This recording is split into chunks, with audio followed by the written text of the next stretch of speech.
السلام علیکم ورحمۃ اللہ وبرکاتہ۔ امید ہے کہ آپ نے قلقلے کا قاعدہ یاد کر لیا ہوگا اور اس کے مطابق ان تینوں لائنوں کو بھی اچھی طرح سمجھ لیا ہوگا۔ اب ان تینوں لائنوں کا نیچے یہ امتحان ہے۔ اب ہمیں کرنا کیا ہے؟ کرنا یہ ہے کہ جس حرف کی آواز لوٹ کر نکلے گی وہ تو سمجھ لیجئے قلقلے کا ہوگا، اور جس کی آواز لوٹ کر نہیں نکلے گی یعنی جو حرف قلقلے کے 5 حروفوں میں سے نہیں ہوگا اس کی آواز بھی لوٹ کر نہیں نکلے گی۔ بس یہی ہمیں دھیان سے پڑھنا ہے۔ چلیے شروع کرتے ہیں۔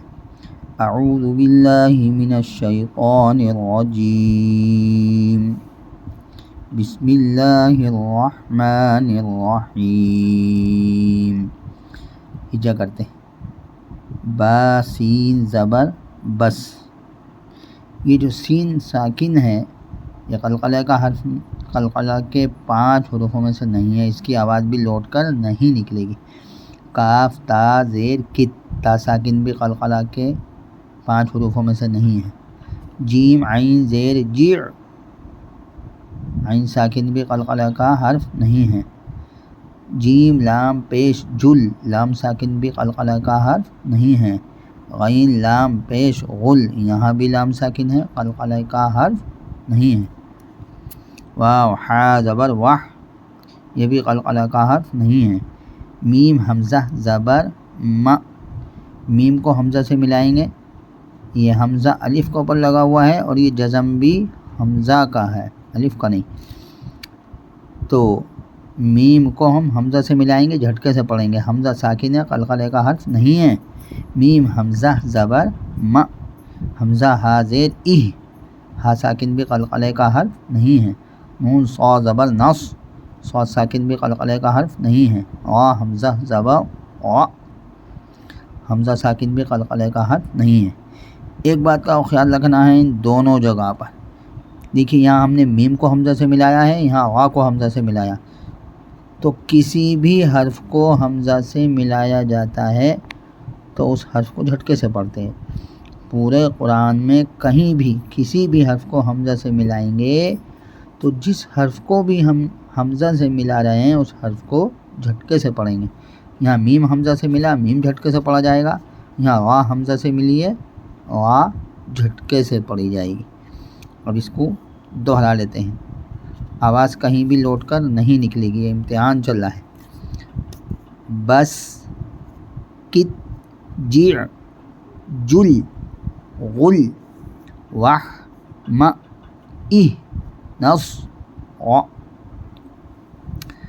اب نیچے آ جائیے، اب ہمیں یہاں دیکھ کر کے پڑھنا ہے کہ کون سا حرف قلقلے کے قاعدے کا ہے۔ یا جیم زبر یج، یہاں پر جیم ساکن ہے، یہ ہے قلقلے کا حرف۔ عین لام زبر عل، لام ساکن قلقلے کا حرف نہیں ہے تو آواز بھی لوٹ کر نہیں نکلے گی۔ یجعل، جیم کی نکلے گی چونکہ جیم ساکن قلقلے کا حرف۔ یجعل لام زبر لا، قاف دال زبر قد، یہ ہے دال ساکن قلقلے کا حرف، یہاں آواز لوٹ کر نکلے گی۔ لقد خا زبر خا، لام قاف زبر لق، یہاں قاف ساکن قلقلے کا حرف ہے، آواز لوٹ کر نکلے گی۔ خلق نون الف زبر نا، خلقنا حمزہ طا زبر اط، طا ساکن قلقلے کا حرف ہے، یہاں آواز لوٹ کر نکلے گی۔ اط عین زبر ع، اطع میم زبر ما، اطعم نون الف زبر نا، اطعمنا نون قاف زبر نق، یہاں قاف ساکن قلقلے کا حرف ہے، آواز لوٹ کر نکلے گی۔ اب دیکھیے یہاں تنوین آ گئی، تنوین کے بعد با، تنوین کے بعد با کون سے قاعدے میں سے آئی؟ اقلاب کے قاعدے میں سے، یہاں پر قلب ہوگا، یعنی تنوین کے اندر جو نون چھپا ہوا ہے اس نون کو میم سے بدل کر غنہ اور اخفا کے ساتھ پڑھیں گے۔ اس کی ہجا بھی تبھی ہوں گی جب ہم یہاں میم جوڑ کر پڑھیں گے، تو تنوین یا نون ساکن کے بعد کہیں بھی با آئے گی وہاں پر کیا ہوگا؟ قلب ہوگا، اقلاب کا قاعدہ ہے، وہاں پر قلب ہوگا۔ کیا ہونا ہے؟ نون کو میم سے بدل کر غنہ اور اخفا کے ساتھ پڑھیں گے۔ تو ہم اس کی یہاں کس طرح ہجا کریں گے؟ یہاں ہمیں میم اور میم پر جزم لگا کر ہجا کرنی ہے. عین میم دو زبر عم نقعم. آگے چلیے با پیش بو واو پیش او برو. واو ساکن قلقلے کا حرف نہیں ہے. جیم ساکن بروج. جیم کی آواز لوٹ کر نکلے گی چونکہ جیم ساکن قلقلے کا حرف ہے اور یہاں پر وقف ہو رہا ہے، آیت ہو رہی ہے. بروج. جہاں دو ساکن ایک جگہ مل جاتے ہیں تو وہاں اس بات کا خیال رکھنا ہے کہ پہلا ساکن تو زبر یا زیر یا پیش والے حرف سے مل جاتا ہے، اور جو اس کے آگے والا حرف ہے جو ساکن ہے اس کی ہجا کس طرح کریں گے؟ اس حرف کا نام لے دیں گے اور اس کے جزم کو ساکن کہہ دیں گے. جیم کو جیم کہہ دیں گے، جزم کو ساکن کہہ دیں گے. جیم ساکن یہ اس حرف کی ہجا ہوگی. بروج. آگے چلیے میم پیش مو حیا زیر حی محی. قا ساکن محیط.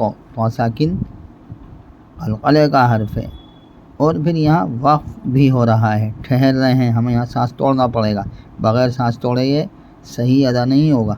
محیط. ہم زہا زیر ای. ہا کی آواز لوٹ کر نہیں نکلے گی چونکہ ہا ساکن قلقلے کا حرف نہیں ہے. دال زیر دی اہدی. نون الف زبر نا اہدنا. اب پڑھیے یجعل لقد خلقنا اطعمنا نقعا بروج. یہاں ہم آیت کریں گے، دونوں حرفوں کو جوڑ کے یہاں آیت کریں گے، یہاں کریں گے، یہاں کریں گے. نقعا بروج. محیط اہدنا. یہ تختی آپ کی قلقلے کی مکمل ہوئی. اب آپ اس کی تیاری کیجئے اچھی طرح، انشاءاللہ اگلے سبق میں ملاقات ہوتی ہے. اگر آپ چینل پر نئے ہیں تو سبسکرائب کر لیجئے، زیادہ سے زیادہ شیئر کیجئے، لائک کیجئے. دعاؤں میں یاد رکھیے. السلام علیکم ورحمۃ اللہ وبرکاتہ.